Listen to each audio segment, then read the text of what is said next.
আসসালামু আলাইকুম সবাইকে শুভ দুপুর। আজকের তারিখটা হচ্ছে 8 আগস্ট 2024। আর মূলত এই রাস্তা দিয়ে যাচ্ছিলাম, ওই যে আমার বাইকটা ওই পাশে রাখা। একটা জিনিস দেখলাম, যে এটা দেখে আসলে দাঁড়ায় গেলাম। সেটা হচ্ছে যে মানে দুই ধরনের ঘাস, একটা হচ্ছে লাল টাইপের ঘাস আর এটা হচ্ছে সবুজ ঘাস। নর্মালি এই সবুজ ঘাসটা হচ্ছে আমরা সবসময় দেখে থাকি, মানে এটা হচ্ছে গরুরে খাওয়ায়, গরুরে খাওয়ানোর জন্য ঘাস বোনা হয়েছে।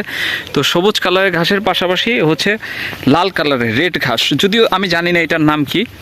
একদম রেড কালার ঘাসটা, বেশ সুন্দর চমৎকার, বেশ ভালো লাগতেছে ঘাসগুলো দেখে। রেড ঘাসের পাশাপাশি হচ্ছে এই পাশে হচ্ছে গ্রিন ঘাস, সবুজ ঘাস, দুই ধরনের ঘাস। এই ঘাসটা আমি এর আগে দেখছি কিনা আমার মনে নাই, কিন্তু আজকে হচ্ছে প্রথম দেখলাম ওইরকমভাবে আসলে। আর এই জায়গায় একটা জিনিস দেখতে পাচ্ছি আসার পরে, সেটা একটু দেখি। এই ঘাসের উপরে বসে আছে, হ্যালো। যাই হোক, বেশ চমৎকার ঘাসগুলা। আমার ভালো লাগলো, এই কারণে আসলে রাস্তা দিয়ে যাচ্ছিলাম, আপনাদের দেখানোর চেষ্টা করলাম। এই যে এইদিকেও কিছু আছে, এই যে রেড ঘাস ছোট ছোট এগুলা, আর পাশে হচ্ছে গ্রিন ঘাসগুলা। এই যে রেড ঘাস,